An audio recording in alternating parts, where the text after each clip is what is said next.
Hi, everybody. I am sitting down with Pastor Andrew, and he and I are having a little conversation about the year 2022. We're looking forward. And so, Andrew, why don't you share what you're thinking about? So the bottom of the page is in 2022, I'm going to move on from Casting Church probably in June, unless we're able to move the timeline up. And so, for Heather and I, there's a lot of heartache in this decision, but there's also a lot of excitement. The heartache being that for 6 years, Casting's been our home. We've gotten to sit in people's living rooms and pray with them, have dinner with them. And this is just be a hard community to leave. We've enjoyed your mentorship, friendships with the rest of the staff, Pastor Gary, then Pastor Josh, Megan, and the rest. And so there's certainly an ache there in making this decision. But there's also a lot of excitement as God's putting some interesting stuff in our path, some doors to walk through that we just need to be obedient to. So it's a new thing. And how did God bring that about, this new thing? For the last couple of years, I've been feeling a call into senior pastor ministry, but that's also been intersecting with a call into more liturgical settings. And so the journey's been a little like a hobbit's tale, there and back again.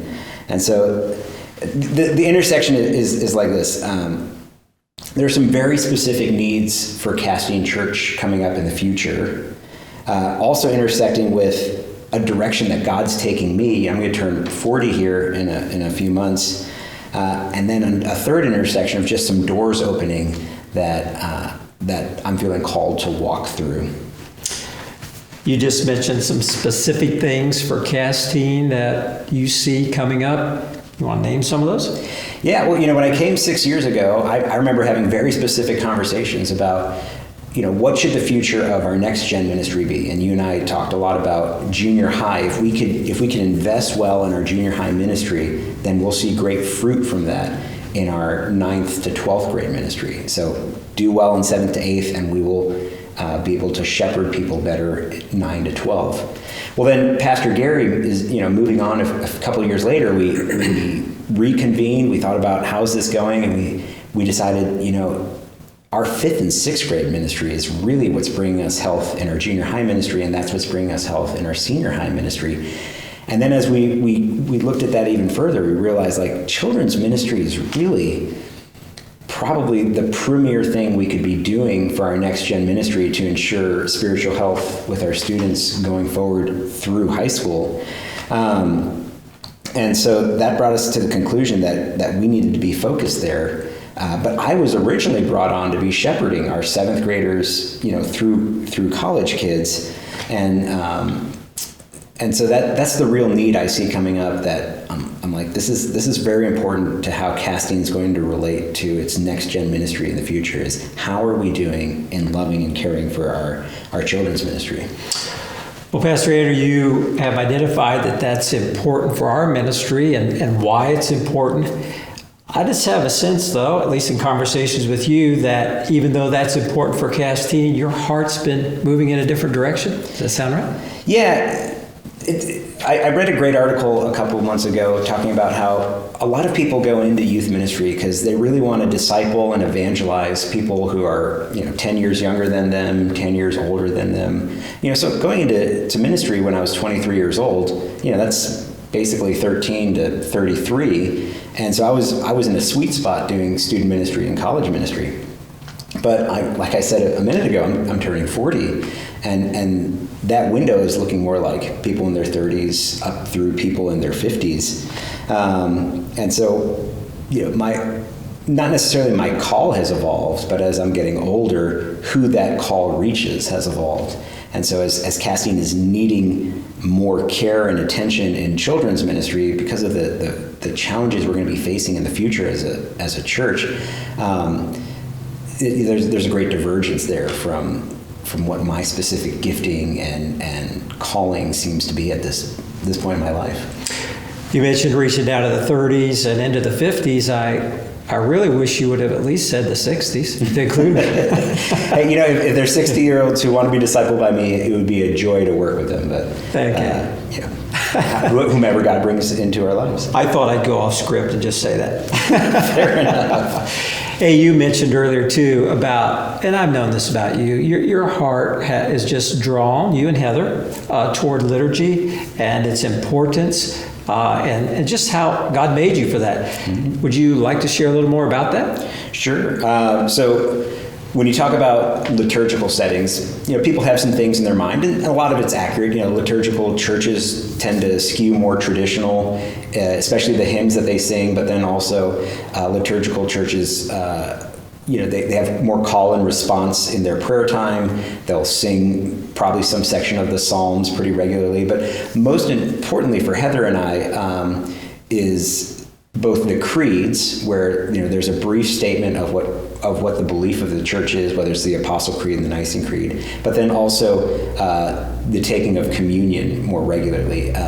We grew up in the Catholic Church, where some Catholics will take communion daily, though it's more typical to take it weekly. So we were used to weekly communion. We're discipled in some movements where it was more like a couple times a month. But Castine, reflecting its heritage, does communion more like 4 times a year, which is very appropriate for the setting that we're in. But Heather and I are feeling called more towards communities that do communion more regularly, like I said, weekly or twice a month. Well, you've shared that your heart's been shaped around liturgy, and you're feeling called to be a senior pastor and take that step in your life. Do you have any specifics about that? Yeah, I've been in communication with a denomination called the Reformed Episcopal Church. It's a conservative and Orthodox family of Anglicans. Anglicans just shorthand for Church of England. And so liturgical communities usually include folks like our brothers and sisters who are Lutherans, our brothers and sisters who are Presbyterians, Eastern Orthodox churches, Catholic churches, Methodist churches. Anglicans and Episcopals are also there. Now, the thing about Anglicans and Episcopals is they're pretty flexible. You can be pretty low liturgy, meaning more contemporary, more free-flowing, what you'd experience more at Castine, or you can be very, very high in your liturgy. To have my cards on the table, I'm going to the Episcopal Church to find a higher form of liturgy, but not necessarily the highest form of liturgy. There will certainly be people who like even more formal settings than what Heather and I are seeking out. But that community is willing to receive us in and to start worshiping and finding our new ministry context there in the Reformed Episcopal Church. So am I taking it that you're going to be going to an established Episcopalian church, or is there another place you're going to go? Well, actually, the answer to that is no. And as Heather and I have been talking with the local bishop and discerning what God might want for us, we really love the geography we're in, and there is not necessarily an RAC church here in Greenville. There's a couple in Dayton, and so RAC Reformed Episcopal Church, yeah. Mm-hmm. And so we're exploring, is there a way that God might be calling us to plant a church on the north side of the county? And so we're in a discernment process, and if not, then we'll probably explore further. Are there church opportunities within established RAC churches to go to? But the first thing that God seems to have put on our hearts right now is planting. Okay. And so you had also said that you're with us till June unless something changes, but that's what we're planning on. Mm-hmm. So there's a few months between now and June. You up to anything between now and June, or just business as usual? Yeah, well, I think there's 9 months between now and June, and I think there's a lot of work to be done. First of all, we've been here 6 years, pouring blood, sweat, and tears into the NextGen ministry, and we've gotten to see some really cool things come about. We've seen the ministry growing stronger. We've seen individuals in the ministry growing stronger. We're seeing the children's church ministry to position itself to be more ready for what we think is coming down the line. And so we want to make that platform as strong as possible. We want to partner with Castine Church to make sure that platform is ready for somebody to come and continue that great work, because it is so important what you do with NextGen ministry. You can't take a wait and see approach. This is a really important time to be proactive in shaping the direction of this ministry. So that's really what the next 9 months are going to be about as far as when I'm here at Casting Church. Now, personally, I'll be taking some classes and getting ready to hopefully to be ordained as a presbyter, or what you call a priest in the Episcopal Church. And so those two things will be happening simultaneously. Well, I don't know if you're like I am, but not every day someone says to me they're working toward being a priest. So that sounds pretty serious, Andrew. You want to talk a little more about that? The collar is going to be a little strange, right? When you see Andrew Costa out and about wearing a clerical collar, and even Heather admits that it's going to be a bit of an adjustment. Episcopalians or Anglicans really see themselves as bridging the gap between Protestant beliefs and Catholic traditions. And so, they use the word priest, but they certainly think about it the way Protestants do. Where in Catholicism, the priest stands in the gap between the congregation and God. And when the priest does formal things, the congregation reaps the benefit. That's a kind of a classic Catholic view of what their pastor does. Episcopalians, most don't hold their priests to that kind of view. They more use the term because it's a holdover, but they see the priest as the person within the congregation who's called to observe the sacraments, which are communion and baptism, and then also to proclaim the word of God and organize the church. So, yeah, priest is a pretty intense word, and certainly there'll be an adjustment there. Well, I happen to have known this for a few weeks, but you're hearing it now for the first time. So the people that are watching us, is there anything you'd like for them to know as they're trying to process all this and having not known about it? Well, I know for Heather and I, there is certainly a palatable grief that's coming with this, moving on from Casting Church. After having sat in living rooms and prayed with people and held hands with people who've cried and eaten meals, but then also the friendships and the joys. We welcomed Mariana into our life as part of this congregation. We went from a family of 4 to a family of 5. So there are significant milestones within this building, within this family. And it's going to be really hard for us to say goodbye to. And maybe there's people in this congregation who are feeling some amount of grief or sadness or just needing to process, because change can be hard, especially when a pastor is changing.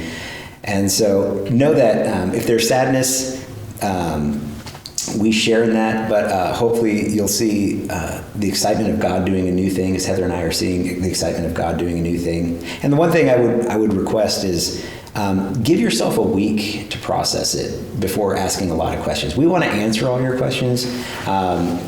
And we've got plenty of time to do that, but waiting a week allows you to process, to digest, like, what is it I'm really curious about in this transition? What am I curious about in Andrew's personal life? What am I curious about as far as the future of Casting Church? We can sort all that out between now and June. But I find that sometimes it takes people a week to kind of process, digest, boil down what it is they're thinking and feeling. That if you go with your first response, it's not always your best response. Okay. Well, I don't know if I'm a brave man. I'm not sure where this all fits. But I'm going to give you any final thoughts you want to share. I'm just going to open it up. Anything you'd like to share that you haven't, just to make sure your heart is communicated to our people.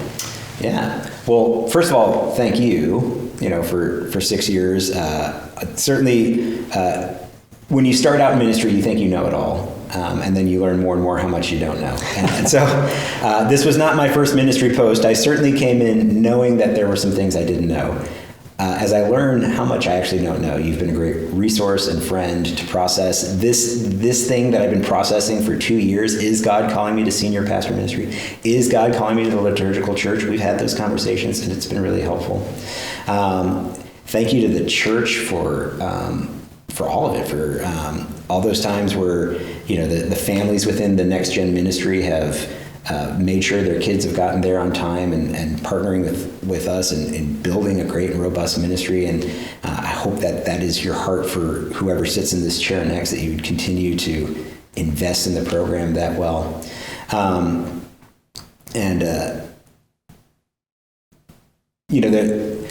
if the next guy is going to be successful, I think it's going to be because all of us step in and really build a platform for that person to be successful. Some people who have not said yes to things yet are going to need to say yes to a few things to be there to help shepherd whoever the new pastor is through whatever the future is. Well, from my heart, thank you for sitting down with me, and there'll be more time for us to share this, but thanks for the time we spent together. We've had a lot of good moments, and they mean a lot. And let me just say to you, our church family, Andrew's 39, going to be 40. I was 39 when I came to Castine, and I remember that was my first moment as a senior pastor. I remember the stirrings in my heart and some of the things that went with that. And you know what? God calls us to new seasons. And I'm glad that we could be a part of helping Andrew and Heather mature in their faith, mature in their calling to where they're ready to step in. And I see us as an extension. Wherever they go, they are a part of us, and we've had a piece of that. And now they're going to advance the kingdom in a different way, in a different place. And I think it's something to celebrate along with that sadness that we'll miss them. So I hope that you'll pray for them, and we'll look forward to what God's going to do in their future. Sola Gloria Dei.